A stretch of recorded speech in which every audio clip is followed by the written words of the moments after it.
இப்போது என்னுடைய பச்சை வாழை மரம் குளத்தள்ளி இருக்குது. நான் உங்ககிட்ட பேசுகிறேன்றது என் நாய்க்கு பிடிக்கல, அதனால தான் அவர் கத்தினுங்கிறாரு. சரி, அவரை கண்டுக்க வேண்டாம். எவ்வளோ குளத்தள்ளி இருக்குதுக்கு பாருங்கள். இந்த வியாதியிலையும் அது நல்லா ஒரு பெரிய குளத்தள்ளி இருக்குது. என்னுடைய தோட்டம் வந்து முதல் வீடியோவில் பார்த்துருந்தவங்களுக்கு தெரியும். இந்த வாழை மரம்லாம் நான் சின்னதாக வச்சுருந்தேன். இன்றைக்கி இவ்வளோ பெருசாக வந்து இவ்வளோ அழகாக ஒரு பெரிய குளத்தள்ளி இருக்குது. அதுதான். ஆனால் எல்லா மரங்களுமே கொஞ்சம் கொஞ்சமாக பட்டு போயிட்டுருக்கு. என்னுடைய குழந்தைகளை இந்த மாதிரி ஒரு நிலைமையில் பார்க்கும்போது எனக்கு ரொம்ப கஷ்டமாக இருக்குது.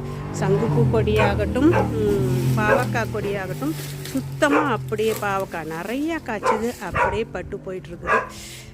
எனக்கு ரொம்ப கஷ்டமாக இருக்குது. உங்களுக்கு இதுக்கு ஏதாவது ஒரு வழி தெரிஞ்சால் எப்படி அந்த ட்ரீட்மெண்ட்டுன்னு எனக்கு கொஞ்சம் சொல்லுங்களாம். ஓகே, அப்படியே பாருங்கள் எப்படி செடி இருக்குது நீட்டு.